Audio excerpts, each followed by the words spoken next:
guys, berjumpa lagi dengan saya Nafis di podcast kali ini. Saya nggak sendiri karena ada adik saya yang kebetulan udah lulus masa atau programnya yang bernama FSHOT, yaitu D. Putri. Langsung aja kita bakal ngobrolin bagaimana sih atau apa sih FSHOT itu di Jerman. Oke, sebelum kita lanjut, saya pengen Dek Putri kenalin dulu. Silahkan Dek. Halo, saya Putri. Saya asal Lombok.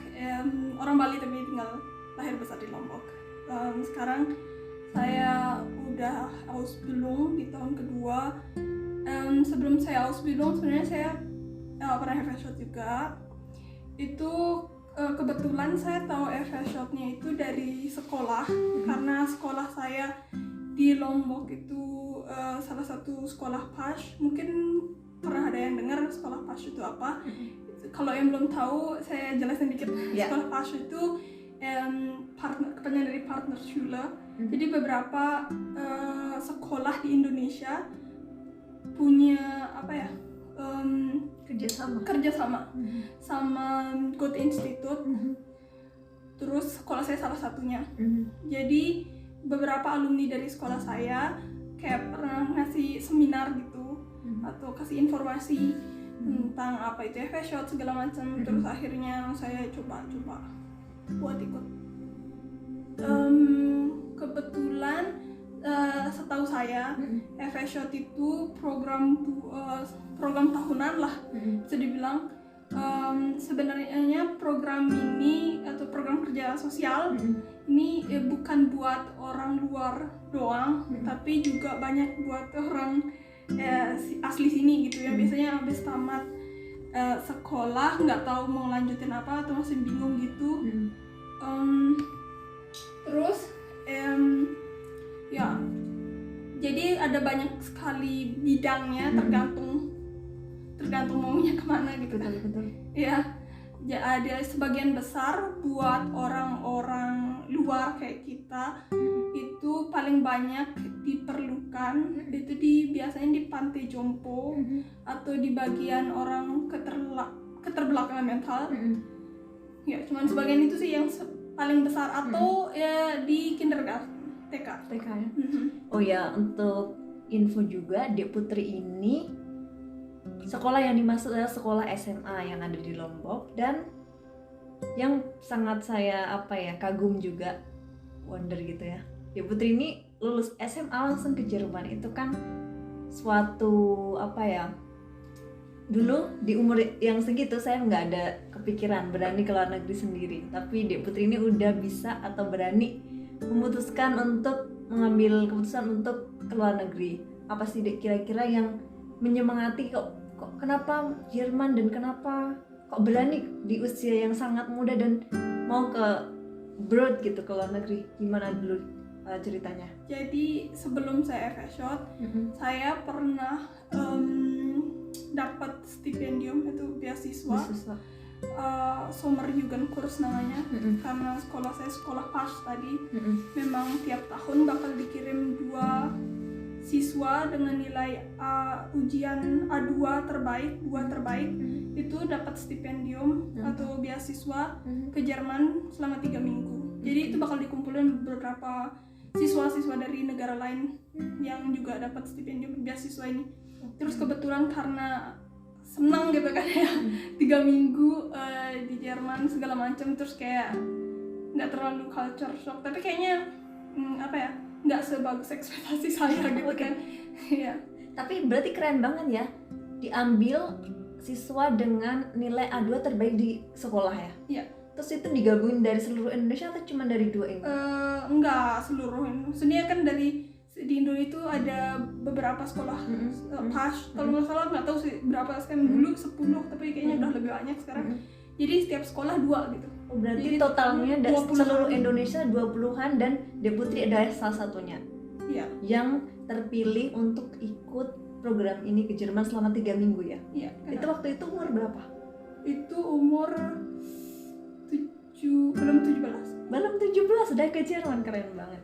Iya, soalnya nggak boleh atau mau dekat 17 gitu, kayaknya belum 17. Soalnya paling telat itu kan namanya Jugend, jadi harus di bawah 18. Pokoknya sebelum 18 lah. Oke.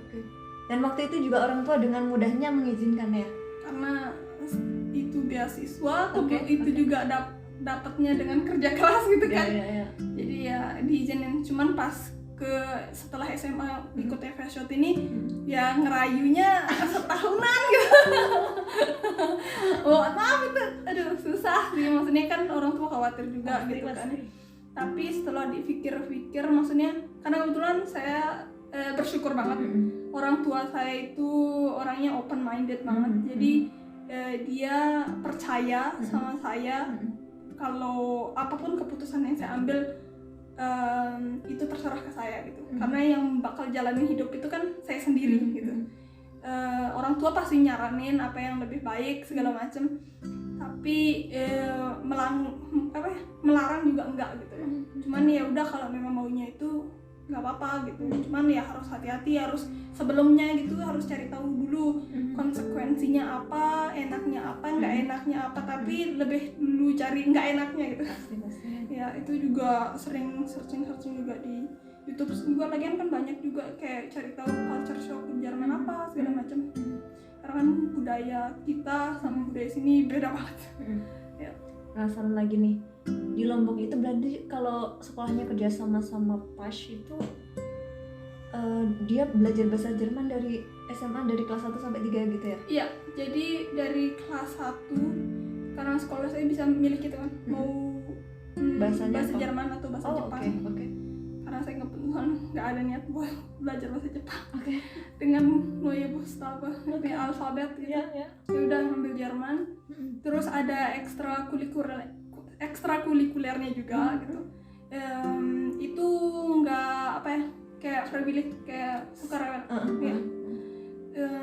Terus ya udah karena kebetulan teman saya ini tetanggaan gitu nih, terus dia bingung mau ngambil ekstrakurikuler apa, terus saya juga bingung gitu kan. Terus dia ngambil nih, terus saya kayak aku tidak mau kalah saing. Akhirnya ya udah aku ikut juga, terus kayak bahasa itu susah banget gitu kan. Awal kelas 1 gitu kan. Banyak banget artikel segala macam, pusing. Terus karena kebetulan teman kelas saya, bukan yang teman yang satuan yang tetanggaan itu bukan, dia yang kayak semangatin saya bilang kayak gini, ya namanya awal-awal, apapun yang awal itu pasti susah, jalanin gitu. Terus aku ya udah sudah dijalanin, ternyata ya bisa gitu. Terus sampai akhirnya yang memotivasi udah nggak ada motivasi gitu. Karena kebetulan dia ada kesibukan lain, jadi kayak ketinggalan materi, jadi dia nggak lanjut gitu. Mantap. Usia sangat muda langsung udah bisa ke Jerman. Oh ya, kita kembali lagi sama FSJ atau tulisannya itu FSJ gitu ya. Iya. Saya sendiri dulu nggak tahu tuh ada FSJ program di Jerman. Taunya setelah ikut program au pair gitu kan. Baru ke Jerman, oh ternyata ada program FSJ ini. Nah, waktu daftar kemarin FSJ di Jerman, ada syarat bahasa nggak? Iya ada. Kebetulan di tempat saya sekarang itu sebenarnya dimintanya B1. Oh udah B1 ya? Udah B1. Karena kebetulan di tempat sini ada nyedain sekolahnya langsung kan buat Ausbildungnya. Dan Ausbildungnya itu persyaratannya B2 minimal. Jadi kalau sebelum Ausbildung ya mau misalnya FSJ dulu kan itu minimal B1 karena bakal dilesen lagi gitu kan sampai B2, les B2 gitu. Jadi nggak, kalau misalnya dari A1 takutnya nggak bisa ngomong apa-apa gitu kan, susah juga. Itu pun walaupun saya kemarin sih cuma B1 karena dapat di Austauschschule ya, maaf deh, Sommerjugend kurs yang 3 minggu itu ujian di sana. Terus itu pun B1 sebenarnya nggak cukup, maksudnya kayak terserah mau B1, B2, C1, tapi namanya baru datang ya masih kacau gitu kan. Ya. Apalagi ditambah dialek gitu kan. Memahami bahasa Jermannya ya. Jadi kebetulan kita berdua ini tinggal di Jerman yang bahasa Jermannya kebanyakan lebih, yang dipakai lebih dialek bahasa Jermannya, yang lebih ke wilayah Schwäbisch gitu. Dia ada namanya Hochdeutsch itu yang bahasa Jerman resmi, dan Schwäbisch itu yang tempat kita tinggal. Jadi agak beda gitu dari segi kosakata pun beda ya. Apalagi dari Aussprache atau ya ini nada ngomongnya juga beda. Iya, ya. beda banget. Bahkan misalnya nih orang Jerman asli yang misalnya dari Bayern kesini mereka juga nggak bakal ngerti. Betul. Apalagi yang Jerman atas ya. Iya, makanya itu awal-awal saya kesini saya bingung kayak ini saya yang terlalu bodoh atau bagaimana gitu kan. Tapi ya maklum. Cuman awal 6 bulan pertama itu waduh gila, susah banget terus kayak udah homesick, udah segala macam tekanan budaya segala macam ya, terus kesepian ya susah banget. FSJ langsung waktu itu masih sangat muda, lulus SMA langsung FSJ di Jerman. Apalagi FSJ itu kan kita langsung berbaur ya sama dunia kerjanya di Jerman gitu. Gimana, apa aja kultur shock pertama-tama yang langsung dari sekolah SMA yang setiap harinya belajar dan ada guru yang terangin tiba-tiba harus langsung di dunia kerjanya di Jerman? Yang pertama mentalitas. Nah, sebenarnya pertama itu bahasa. Gimana pokoknya bahasa utama gitu kan. Komunikasi itu sering banget. Terus beda apa ya, yang susahnya juga di sini kan mana orangnya serba cepet gitu kan. Awal kayak ini sak harus selesai gitu kan. Itu kayak diketekan, mana nggak ngerti mau itu mereka ngomong apa, terus harus cepet jadi kayak kadang ngelakuin salah gitu kan. Cuman kebetulan ya awal-awal memang susah sih, cuman beberapa teman kerja atau kolega tuh memang baik-baik sih, maksudnya mereka nunjukin langsung caranya, jadi lebih paham, lebih gampang dipahami gitu sih. Sama apa ya, culture shock pertama itu sih karena beda mentalitas sama miskomunikasi sebenarnya, karena paling beratnya ya bahasa. Apalagi di usia yang segitu udah langsung terjun di dunia kerjanya gitu kan, menantang pastinya. Sebelumnya udah riset tentang apa itu FSJ, terus mungkin udah cuman kayak bukan yang saya ekspektasikan gitu kan ya. Karena saya ngiranya bakal, kebetulan saya kerja FSJ ini di bagian narkoba, apa sih, rehabilitasi narkoba dan alkoholiker. Terus di sana apa ya, kliennya itu lebih, pasiennya itu lebih ke orang-orang yang karena apa ya, pokoknya mereka mandiri gitu kan, jadi kayak nggak terlalu banyak sama mereka gitu. Maksudnya lebih ke bantuin di stasiunnya gitu, kayak jadi pembantu di stasiun apa ya, stasiun Hilfe, nggak tahu maksudnya apa ya, stasiun tuh kalau di bahasa Jerman tuh lebih ke bangsal gitu ya, bukan stasiun kereta api yang di Indonesia. Oke. Oh iya, kadang susah bagi bahasa ya, aduh pusing banget. So istrilingual. Iya. Terus ya itu sih. Terus ya jadi saya kira saya bakal lebih banyak kontak sama pasien itu, tapi ternyata lebih ke kerja, bantuin di bangsalnya gitu. Misalnya kayak apa, bersih-bersih lebih tepatnya. Kayak sebenarnya ada sih itu yang tukang bersih-bersihnya ada, cuman saya kayak misalnya pesen bantal, guling, atau misalnya kalau di lemarinya kosong gitu harus setelan harus gitu lagi.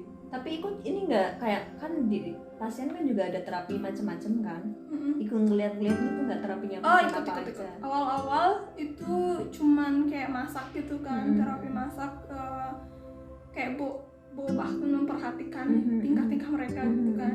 Cuman kan sekali lagi bahasa gitu kan, jadi mau dokumentasinya susah juga gitu kan, ini gimana gitu kan. Terus jadi lebih sering dibantuin di bagian dokumentasi, tapi kadang sering kayak merhatiin yang paling utama, kayak misalnya dari masak itu intinya pada laci-lacinya mesti dikunci lagi gitu, apa sih, pisaunya, keamanannya, takutnya kan mereka terjadi ya kayak bunuh diri atau apa gitu kan ya. Jadi memang apa ya, FSJ itu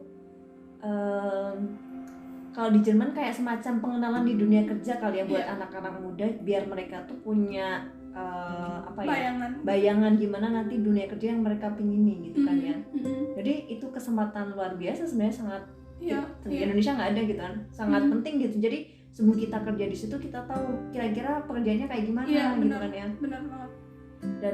Dan tantangannya apa aja, kliennya atau pasiennya seperti apa gitu. Jadi kita udah kayak sewaktu kuliah atau sewaktu Ausbildung tuh sudah ada kayak pengalaman gitu atau bayangan, oh ini yang nanti yang akan saya temui di dunia kerja. Jadi udah punya kayak lebih memperhatiin situasinya kayak gimana, terus kedepannya kayak gimana, apa pas atau enggak gitu kan. Takutnya sesuai passion atau enggak gitu ya. Iya benar banget.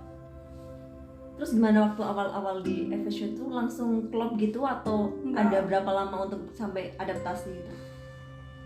Bahkan saya kan cuman 11 bulan ya, FSU harusnya 12 bulan, cuman karena ada urusan lain gitu, jadi saya perpendek cuman 11 bulan.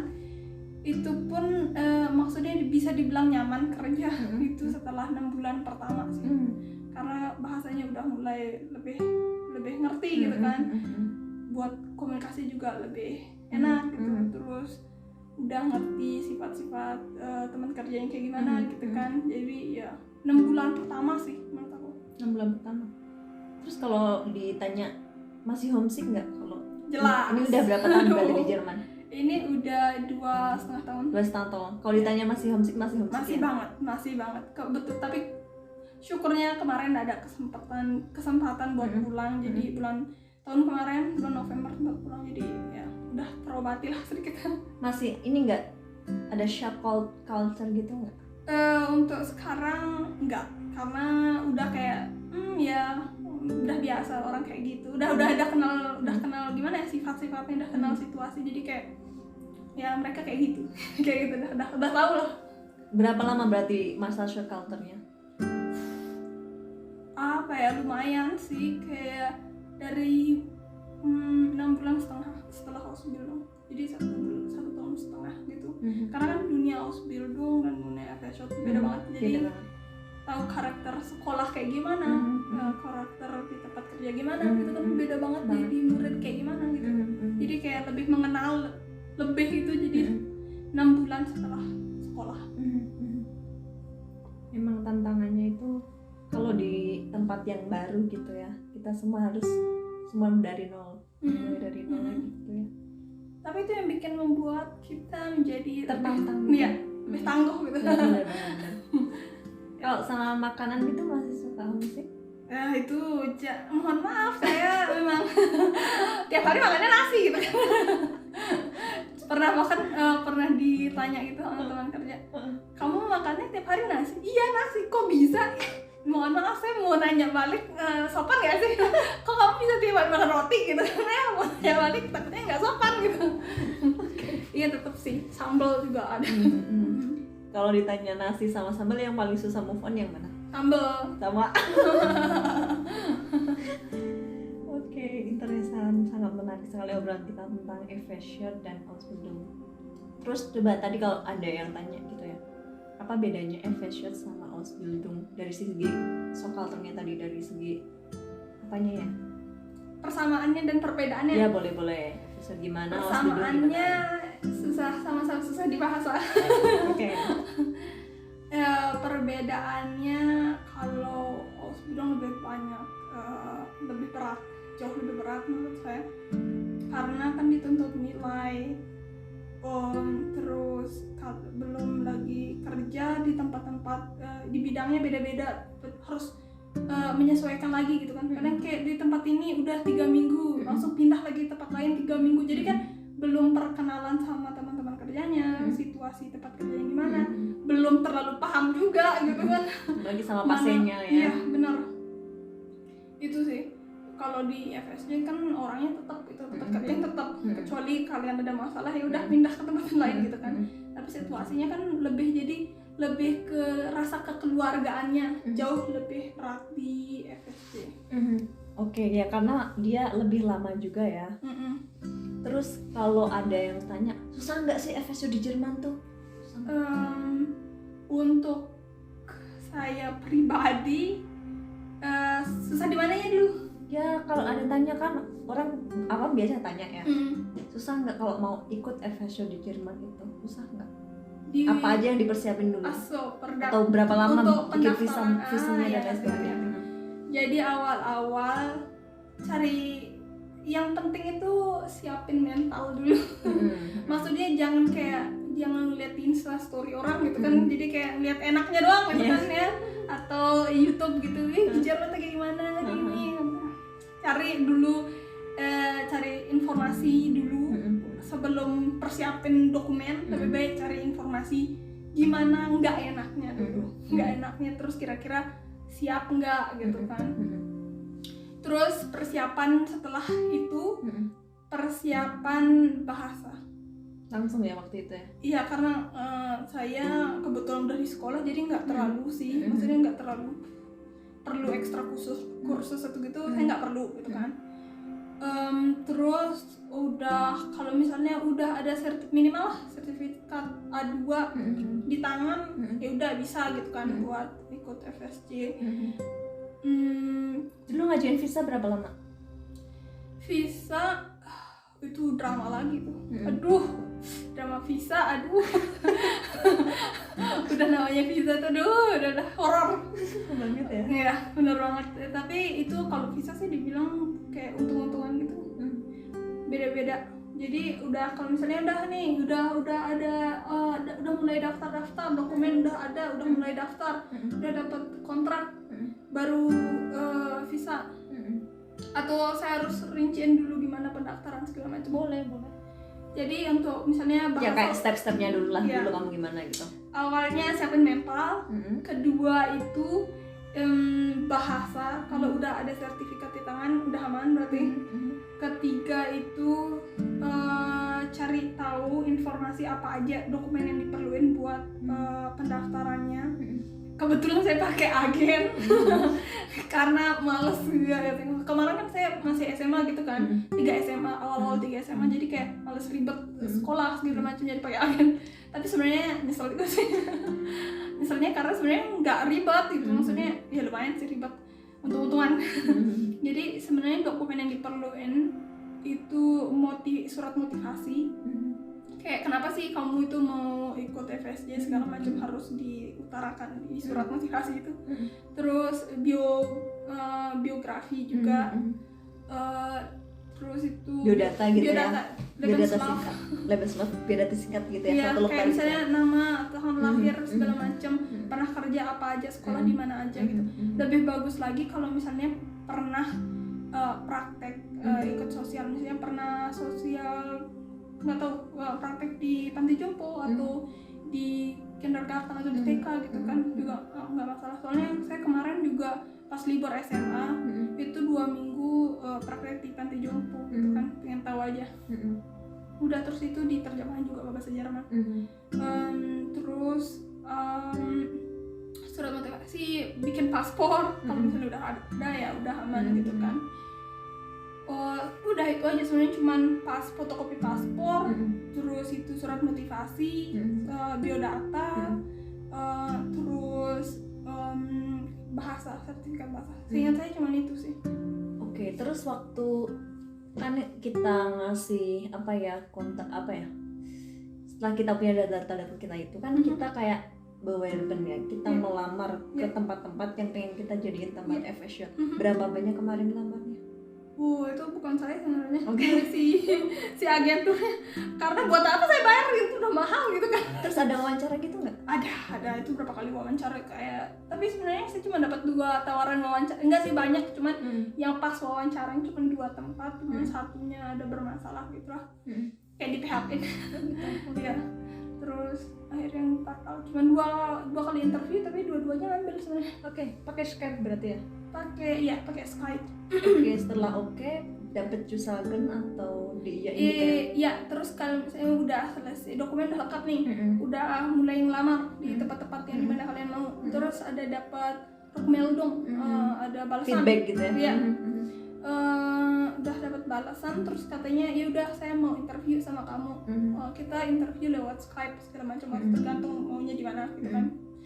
udah interview ntar biasanya dia ditanyain dari isinya kayak ditanya kenapa kamu mau ikut fashion, kenapa kamu milih di tempat kita, segala macam di tempat kamu mau melamar gitu kan.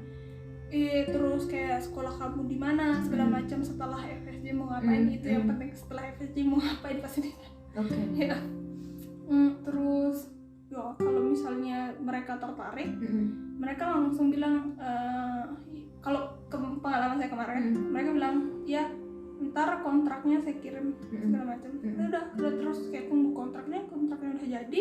Pertanyaan scannen ya atau kontrak asli? Enggak, kontrak asli. Langsung dipakai DHL gitu ya? Iya. Oke. Itu lumayan agak lama nunggunya, seminggu gitu. Oke. Terus tapi sebelumnya kalau udah dibilang dia fix mau ngasih kontrak, ya udah mulai nyari janji di kedutaan. Udah gitu cari tanggal yang pas gitu kan, sebelum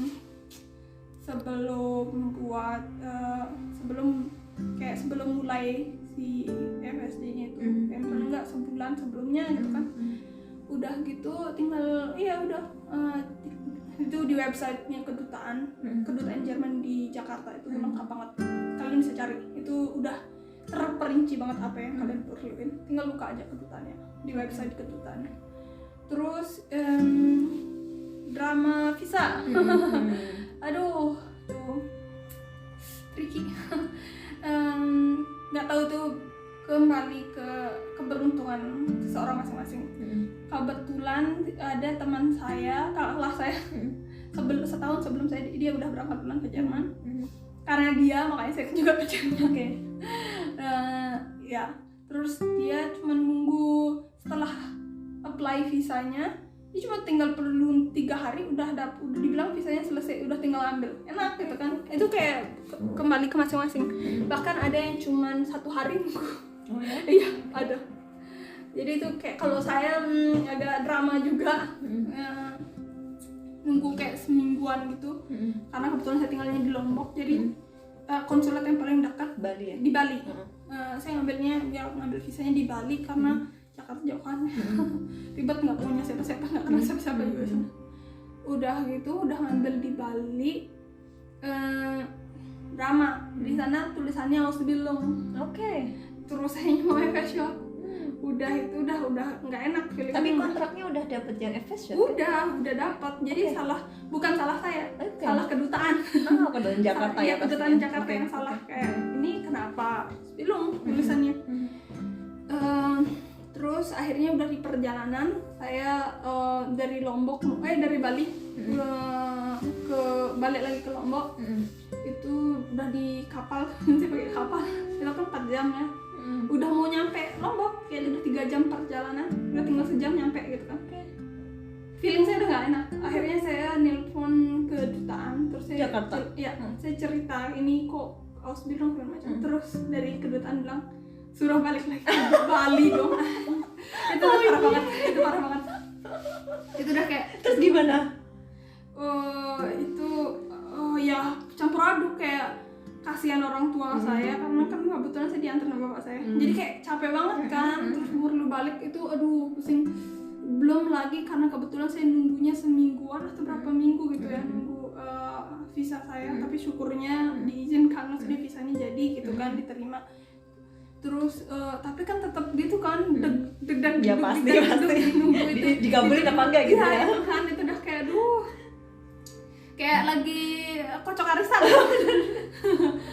Udah itu mesti kirim lagi ya, kirim lagi ke sana, kalau lagi keluar gitu, jangan-jangan di Batam. Karena kebetulan temen ada saya sempat ngobrol sama ada mbak-mbak gitu di kedutaan. Dia apply visa Ausbildung karena dia apply visa au pair ditolak, FSO juga ditolak. Akhirnya di visa Ausbildung itu udah kayak itu yang paling bikin senam jantung ya. Kan? Maksudnya penolakan visa gitu penolakan kan. visa. Terus dia bilang kayak gini, ya good luck ya kayak gitu. Aduh. Terus tentunya drama kayak gitu kan, drama salah visa. Akhirnya ya udah, karena bapak saya bilang udah pulang nggak jadi, jangan balik ke Bali, dia bilang gitu. Ini saya nyampe Lombok, visa Ausbildung itu 3 bulan.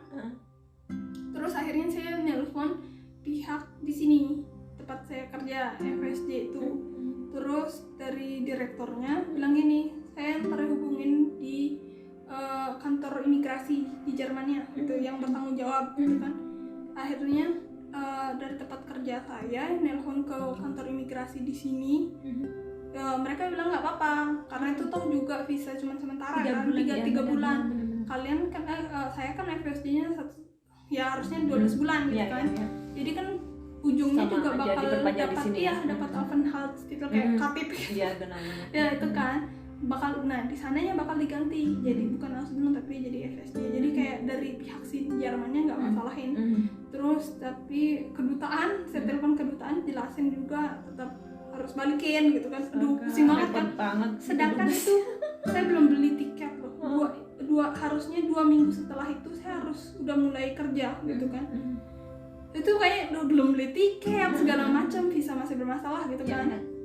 Akhirnya dari tempat kerja saya nelpon ke kedutaan Jakarta, kedutaan Jerman Jakarta di Jakarta, terus ngejelasin kalau dari pihak imigrasinya sendiri pun nggak mempermasalahkan.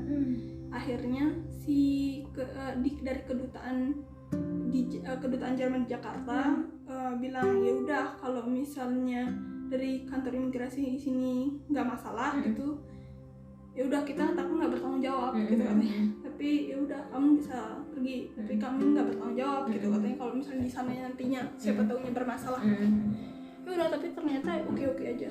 Terus itu sih dramanya.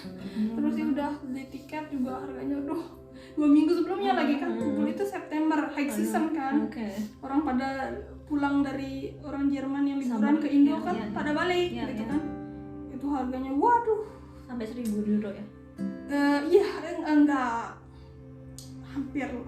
Tapi kan cuman satu one way gitu kan. Berapa ya? 13 juta gitu. 800 euro. Iya, mahal banget. Maksudnya sedangkan 500 kadang kalau udah jauh-jauh hari PP gitu kan. Bener-bener. Gila sih. Iya. Perjuangan banget ya. Iya, perjuangan banget. Ini kalau ada yang tanya gitu ya, gimana kamu kira-kira bayangin nggak kalau kamu tiba-tiba gini, kamu langsung datang ke Jerman tuh untuk Ausbildung, kamu nggak melewati dulu masa FSJ, kira-kira gimana? Gila sih, itu aku nggak sanggup ya? Nggak. Berarti datang ke Jerman langsung Ausbildung nggak sanggup ya? Nggak, bahkan aku ngerasa lebih baik FSJ dulu ya? Au pair dulu. Nggak tahu sih kalau misalnya kalian tipe orang yang kayak aku, maksudnya kayak terbiasa banyak orang segala macam kan, karena nggak biasa sendiri, apalagi anak SMA ya biasanya tinggalnya sama orang tua gitu kan. Tiba-tiba tinggal sendiri, aduh pusing gitu kan. Lebih baik au pair dulu kan, jadi kayak ada keluarganya gitu kan. Yang penting cocok dulu sama keluarganya daripada langsung FSJ. Lebih baik au pair dulu kalau menurut aku. Apalagi langsung harus bilang itu gila dong. Itu aku nggak ngerti itu. Berat banget ya? Ya berat banget pasti, soalnya kan resikonya juga kalau misalnya amit-amitnya udah bermasalah di Ausbildungnya nggak bisa balik lagi kan, maksudnya apa ya, ntar mau apply FSJ kan susah, maksudnya kembali lagi. Iya yang ada aturannya kayak gitu. Ada aturan, yang nggak boleh ya gitu. Aku nggak. Jadi kalau udah kayak studium tuh nggak bisa Ausbildung gitu juga ya visanya? Atau nggak tahu, aku nggak tahu. Aku juga pernah cuma sekelebat sih, tapi nggak tahu pastinya. Kayaknya kalau udah Ausbildung nggak bisa balik FSJ, atau kalau udah FSJ nggak bisa balik au pair gitu-gitu ya? Iya, tapi kayak kembali ke untung-untungan lagi sih, soalnya kayak Ausländer-Behördennya ya. Tergantung ke kantor imigrasi di sini. Imigrasi. Nah, berarti emang lebih baik. Aku juga sendiri ngerasain ya. Jadi benar-benar meniti dari nol gitu, dari au pair dulu, baru FSJ. Pasti wasting time. Apa? Wasting time, buang-buang waktu. Gimana? Buang-buang waktu maksudnya kalau misalnya au pair, FSJ, kayak makan waktu, tapi sebenarnya menurut aku nggak masalah. Experience atau pengalaman nggak bisa dibeli gitu. Benar. Daripada kalian tiba-tiba shock gitu kan. Benar. Ya. Soalnya memang budayanya beda banget ya. Beda. Coba apa aja kira-kira bedanya apa aja kalau dibandingin sama orang kita atau budaya kerja di Indonesia gitu? Aku nggak tahu sih dunia kerja di Indonesia. Ya atau apalah kehidupan yang kamu temui di sini sama yang di sana deh. orangnya ceplos-ceplos. Ya. Jadi langsung sakit hati gitu kan. Itu yang paling awal. Kalau misalnya kamu salah, udah langsung mereka kayak kamu salah gitu. Kamu bilang salah, kesalahan kamu di mana segala macam gitu. Kalau misalnya jadi kalau misalnya bilang misalnya nih atau simpel kayak kamu beli baju nih, kamu nanya ini bagus nggak, terus mereka kayak nggak suka gitu, enggak kayaknya warnanya norak, langsung ngomong itu. Kalau kayak kita kayak kayaknya warna yang lebih cantik kayaknya karena agak kayak basa-basinya itu banyak banget. Kalau di sini langsung kayak nusuk gitu. Nah itu kalau kayak gitu sih contohnya nggak masalah. Tapi kalau di kerja tiba-tiba kayak enggak ini kurang ini kan langsung kayak nusuk banget. Parah sih. Itu satu. Terus apa lagi? Harus serba cepet-cepet gitu. Apa ya? Di sini waktu sangat ini banget ya. Apa namanya? Ya mohon maaf, kita digajinya juga per jam gitu kan. Ya, bener-bener. Orang-orang digaji per jam jadi. Ya memang budaya industrialisasi itu. Jadi mereka sangat efektif dan efisien dalam bekerja. Iya. Benar. Terus apa lagi? Apa ya? Bedanya makanan Saya. Iya, makanan orang sini kan seleranya nggak terlalu banyak, nggak perlu banyak bumbu gitu kan. Yang penting garam. Bahkan lebih sering ke asin, tapi nggak ada bumbu lain gitu kayak blame banget. Aku nggak suka. Ini kamu ada masalah nggak sama waiter? Oh itu gila. Mohon maaf ya, ini saya tinggal di pulau tepi pantai 30 derajat, ini tiba-tiba ke minus gitu kan, pusing jadinya. Tapi enggak sih, sekarang udah biasa, bahkan 10 derajat saya masih bisa pakai rok mini keluar. Cuman itu tetap kayak aduh gila.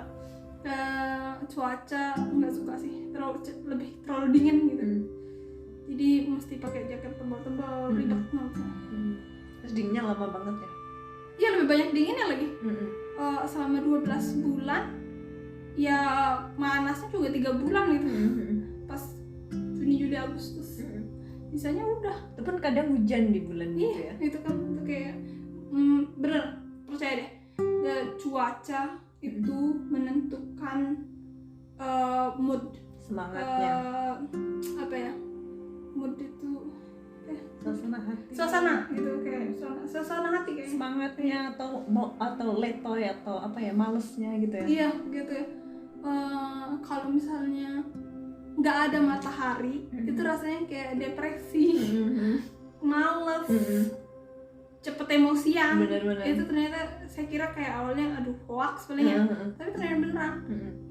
Itu makanya mungkin ya orang-orang kita pada ceria-ceria, walaupun pada santuy gitu, walaupun apa tetap santuy gitu, tetap masih bisa cengir lah. Orang sini langsung kayak kok mukanya sadis gitu. Iya. Ya.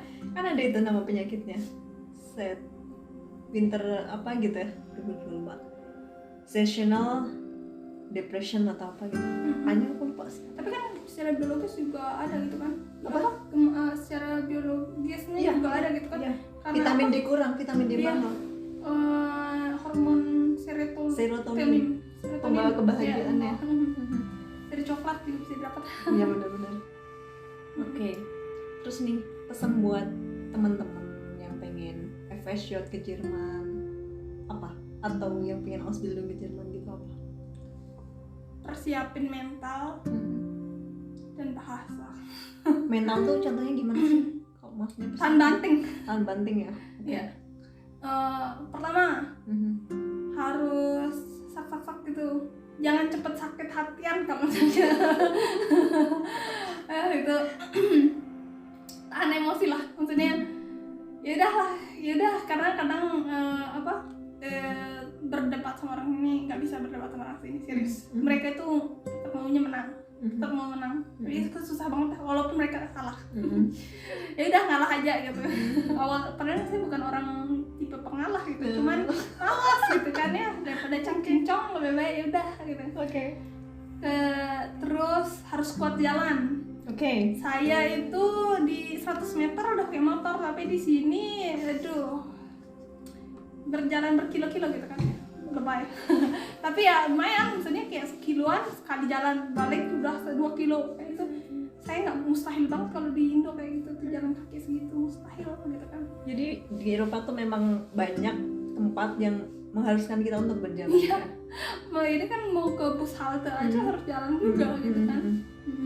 Terus tahan cuaca dingin. Iya. Oke. Terus pokoknya intinya cari-cari tahu nggak enaknya tinggal di Jerman itu apa dulu gitu. Jangan cari enaknya lah, enaknya belakangan gitu kan. Karena sebenarnya yang lebih susah kan nggak enaknya. Benar-benar. Ya cari tahu, pokoknya cari banyak informasi dulu Jerman tuh kayak gimana, mentalitas orangnya kayak gimana gitu kan. Di YouTube juga banyak banget gitu kan dijelasin. Terus cari yang passion yang kira-kira kamu mauin gitu kan. Terus oh ya, for your information, kalau misalnya FSJ di bagian orang tua Tottenham itu apa sih? Peti jompo atau di tempat orang keterbelakangan mental itu jangan kaget kalau disuruh cebokin. Itu kan ntar ini nyebokin orang yang lawan jenis juga kadang-kadang. Itu kalau kaget kalau udah nggak sanggup ya udah jangan gitu kan. Ya itu sih. Ya.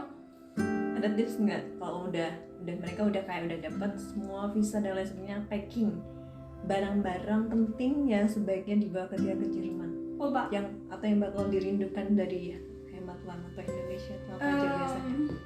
Kalau saya sih soalnya itu kayu putih.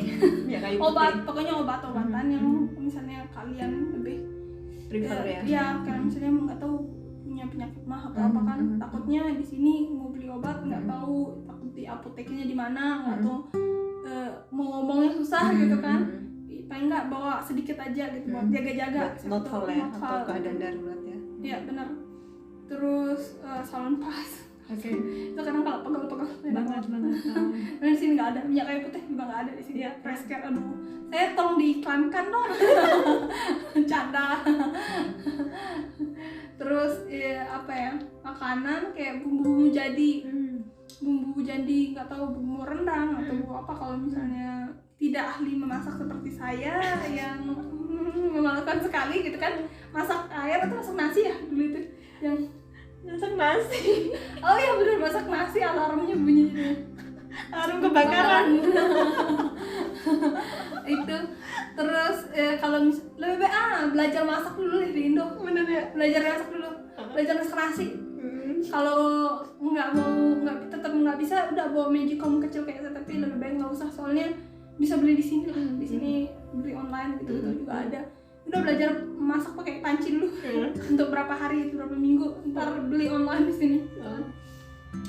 Terus jangan beli, kalau misalnya kalian datangnya ke sini masih musim panas, lebih baik jangan beli baju. Kalian udah tetap prepare nih buat baju buat winter, baju jaket segala macam buat bawang tempat. Lebih baik belinya di sini, kan kalian juga nggak tahu kan tingkat kedinginannya. Kadang itu dibuat minum udah siap tempur dari winter gitu kan, tapi pas di sini tentunya nggak membantu sama sekali gitu. Lebih baik belinya di sini aja gitu kan. Terus bumbu jadi, obat-obatan, baju secukupnya aja.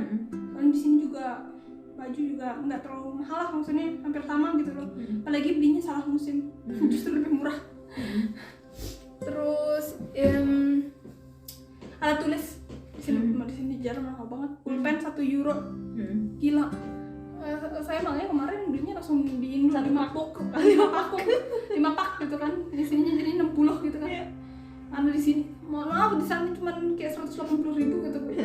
Di sini jadi 1 biji 1 euro, berarti 60 biji 60 euro, gila. Enggak. Ya, terus apa ya? Obat, makanan atau nutrijel gitu tuh. Aku nggak tahu karena aku Hindu, jadi aku makanan nggak terlalu susah sih, misalnya nggak ada babi atau segala macam aku. Jadi hati-hati aja sih makanan di sini karena banyak ranjaunya, tau-taunya babi gitu kan. Itu sih. Udah.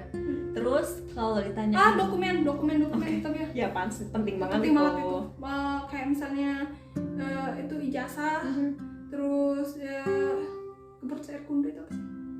Akta kelahiran. Akte kelahiran, kayak gitu-gitu sih. Itu penting juga.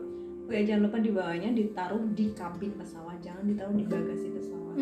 Benar banget. Itu dokumen-dokumen penting. Terus kalau ada yang tanya nih, Putri setelah 2,5 tahun di Jerman apa aja yang udah berubah? Dari saya, bahasa, mental, ya. Udah bisa masak dong? Iya dong. Iya, lebih kayak itu sih. Mentalnya jadi tambah gimana? Lebih tahan baja gitu ya, lebih tahan banting gitu. Walaupun sering terbanting gitu.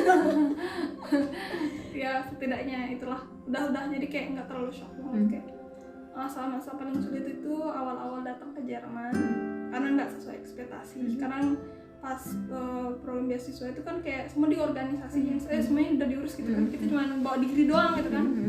Lah ini beda lagi ya, itu kan urus diri sendiri segala macam itu. Apalagi urus mesti ke kantor imigrasi atau apa gitu, urusan ribet banget, harus semua sendiri gitu kan. Kalau di Indo ya bisa bayar orang, tinggal buat ke kantor lurah atau kantor camat itu kan. Sini kan nggak bisa gitu kan, nggak punya duit juga apa. Semua harus mandiri ya? Iya itu, belum lagi harus kuat jalan juga kan, gitulah ya. Bahasa juga udah lebih gampang kan, udah mulai lebih ngerti. Tapi yang susah itu karena awal-awal pas awal datang ke Jermannya FSJ sama 6 bulan pertama dan 6 bulan awal Ausbildung. Itu tetap walaupun udah lumayan setahun di Jerman, tapi Ausbildung itu beda banget. Gimana cara mengatasi homesick atau shock culture? Ikhlas dan terima apa adanya. Menghadapinya gimana ya harus? Ya contohnya gini, kalau pas sedih atau nangis, pas homesick, kangen gitu, ngapain tuh? Ya video call. Tapi aku lebih cenderung ke orang yang nggak mau ngutarin masalah aku ke orang lain, terutama ke orang-orang yang bakal khawatir kayak orang tua aku atau sepupu aku. Jadi aku lebih mendem ke diri sendiri. Ya udah nangis sendiri gitu. Emang sih nggak baik, cuman ya udah. Cuman kebetulan aku juga nemu orang-orang di sini juga pada baik-baik. Udah aku lebih prefer ke ngomong ke mereka masalah aku karena lebih ngerti situasi. Penanggungan ya. Iya, lebih udah berpengalaman gitu kan ya. Iya, gitu sih. Cerita ke orang yang lebih berpengalaman. Lebih baik cerita sama orang yang di sini gitu. Maksudnya dalam arti kayak mbak gitu kan. Daripada cerita orang ke keluarga atau apa yang masih di Indo, takutnya mereka khawatir dan mereka nggak ngerti situasinya gitu. Terus juga bingung mau bantunya gimana kan? Bingung juga kan. Ya, itu sih. Kalau pas homesick kangen makanan Indo, apa masak bisa jadi ini nggak? Jadi obat nggak masakan Indo? Bisa, cuman kan nggak optimal seperti yang dijual atau ya yang kayak di Indo itu nggak optimal, cuman ya udahlah gitu kan, seadanya gitu daripada nggak sama sekali. Ya. Apalagi ada pesan-pesan khusus atau hal lain yang masih pengen disampaikan ke teman-teman buat yang pengen FSJ, yang tertarik FSJ, yang tertantang untuk FSJ di Jerman, cari pengalaman. Oh ya, yang paling penting juga FSJ ini dapat uang saku juga ya? Iya, dapat uang saku. Tapi beda-beda tempat kerjanya, beda-beda berapa gitu kan. Pokoknya paling tinggi nih, paling tinggi 400-an. Itu paling tinggi udah. Oh ya, kasih tip juga, cari tempat FSJ yang menyediakan Unterkunft atau tempat tinggal. Iya, karena kalau enggak takutnya enggak diterima visanya. Itu sampai kayak gitu ya? Iya. Dan selain itu kan kalau cuman gaji atau uang saku segitu ya, buat tinggal di Jerman aja udah mahal banget ya. Itu nggak bisa itu tinggal. Nggak bisa. Uang segitu buat tinggal aja nggak bisa, apalagi buat makan ya. Iya, itu dong, itu susah banget. Pasti kalau kemungkinan tidak memungkinkan gitu, kayak udah nggak ada tempat tinggal, nggak dibayar tempat tinggal gitu kan, gaji cuma segitu. Si pihak kedutaan juga langsung bakal mikir, ya? nolak gitu pasti gitu. Jadi pinter-pinter cari tempat FSJ yang punya banyak keuntungan buat kita. Iya. Plus memang sih beberapa tempat kerja itu bakal ngasih tempat les tes. Tapi pas di interview jangan nanya kan, nanti takutnya ya anak belum kerja aja udah banyak mintanya gitu kan. Aku juga bakal nggak ada ngomongin tentang les, Oh juga nggak ada itu. Iya makanya pas baru nyampe sini baru mulai diomongin gitu kan. Takutnya lebih baik jangan nanya gitulah, ini nggak sopan juga, etik gitu, nggak etik. Karena sebagian besar setahu saya pada FSJ pasti bakal nawarin misalnya antara itu les privat atau misalnya les ke tempat les itu ada apa sih Volkshochschule gitu kan. VHS Ya itu kan lebih murah juga, biasanya itu bakal disaranin bahkan open. Ya aku juga dulu di VHS. Oke. Ada lagi yang terlewat? Apa nih? Saran? Apalah terserah. Tadi ada yang Pesan nggak? Ya pesan boleh. Pokoknya siapapun dimanapun kalian berada, yang punya bermimpi untuk ke Jerman, tetap semangat,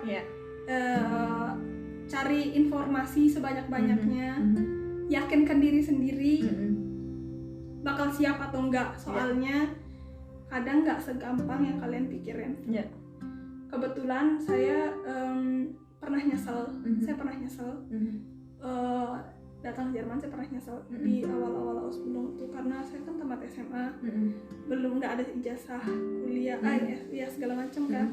Sedangkan di kita itu ada batasan umur buat masuk kuliah segala macam, itu tesnya juga nggak gampang gitu kan. Saya juga kemarin sempat daftar di satu universitas, kebetulan dapat. Oke, di Indonesia? Iya. Oke. Bukan universitas sih. Stikes gitu ya? Sekolah tinggi? Politeknik pariwisata loh. Oke. Terus itu dapat, tapi nggak saya ambil karena kebetulan dapat kontrak di sini juga gitu kan, kontrak di sini samaan. Terus saya udah memang kayak pokoknya saya maunya FSJ terus Ausbildung segala macam nggak ada yang lain gitu kan. Jadi pas tahu-tahu Ausbildung kayak gini tahu-taunya saya kaget kan, terus kayak mikir kan Ausbildung ada masa percobaan 6 bulan. Udah kayak aduh kayaknya nggak bisa gitu kan. Kebetulan saya juga belum punya B2, udah ujian tapi nggak lulus. Oh ya, sampai sekarang? Nggak, sekarang udah punya kan? Oke. Karena pokoknya harus ngasih B2 sebelum masa percobaan, sebelum habis tempo masa percobaan. Terus nyesal kan kayak aduh, kalau tahu gini lebih baik sekolah, maksudnya kuliah dulu di Indo gitu kan, yang penting ada pegangan gitu kan. Tapi nasi sudah menjadi bubur gitu. Intinya itu pikirin matang-matang. Kalian mau datang atau Ausbildung apa FSJ atau Ausbildung di Jerman, itu pokoknya kalian pikirin matang-matang apa yang akan kalian lakukan setelah program itu. Apa yang akan kalian lakukan pokoknya itu. Kalian apakah kalian menetap di sini atau gimana kan, atau beda-beda orang. Ya, atau cari aman, lebih baik kuliah dulu di Indo gitu kan. Jadi punya pegangan lah setidaknya gitu kan. Ya itu sih pokoknya benar-benar pikiran matang-matang. Terus ya good luck buat kalian. Mantap banget, keren banget kisah dari Dek Putri tadi. Saya sendiri nggak bayangin kalau datang ke Jerman di usia masih lulus SMA. Lulus SMA dulu pikirannya masih apa ya? Gak mikir banyak, gak sampai mikir luar negeri kayaknya. Masih mikir cari kuliah dan lain sebagainya. Tapi ya ini ada salah satu Wonder Woman yang saya temui yang ya keren banget lah, usia 18 tahun udah kemudian mandiri ke luar negeri gitu. Sebenarnya kalau di Jerman usia 18 tahun banyak yang langsung ke luar negeri ya. Tapi di kita tuh masih sangat minim anak-anak muda 18 tahun yang berani ke luar negeri kan, minim banget. Tapi kalau di Jerman tuh biasa gitu, mereka sampai intinya 18 sudah keluar rumah gitu. Keluar rumah udah sampai keliling dunia berapa lama, berapa bulan sendiri, mereka udah kayak gitu ya kalau orang sini. Biasa aja sih.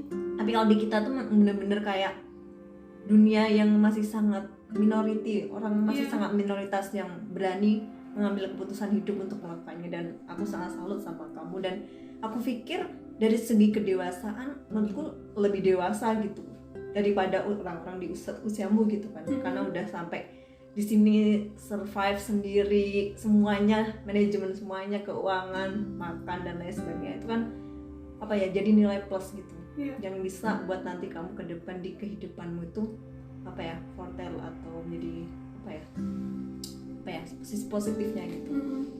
dan apa ya, kuliah masih bisa, nanti habis Ausbildung bisa kok kuliah lagi. Iya, sebenarnya itu kan bisa juga, bisa juga intinya. Ya. Fokus satu-satu aja. Betul, selesai dulu satu-satu, nanti pasti ada jalan. Dan Ausbildung kan sowieso kita alhamdulillah dapat uang saku juga ya.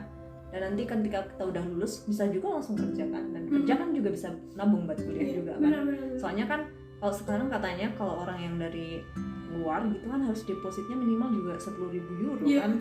Itu kan juga nggak sedikit uang 10.000 euro itu berapa. Kalau buat aku ya kadang nggak. Aku juga terlalu banyak kayak gitu, makanya aku Ausbildung dulu gitu kan.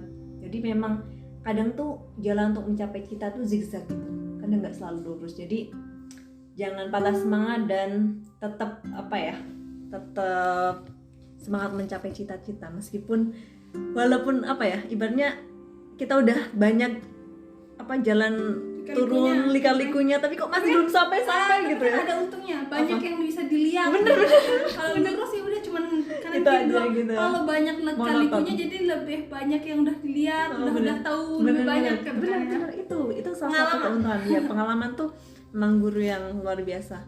Karena kalau kita cuma mendengar aja ya udah mendengar aja, tapi kalau kita sudah mengalami, udah terjun langsung tuh feel-nya akan lebih beda. Makanya buat teman-teman semangat yang bertekad untuk ke Jerman dan lain sebagainya, benar-benar dipersiapkan semuanya gitu. Jadi ya seperti tadi kata Dek Putri, jangan sampai menyesal di belakang.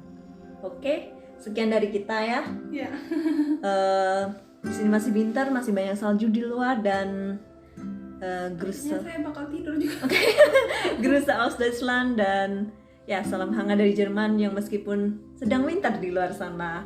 Ciao ciao. Bye. Bye bye. Makasih Dek. Sama-sama.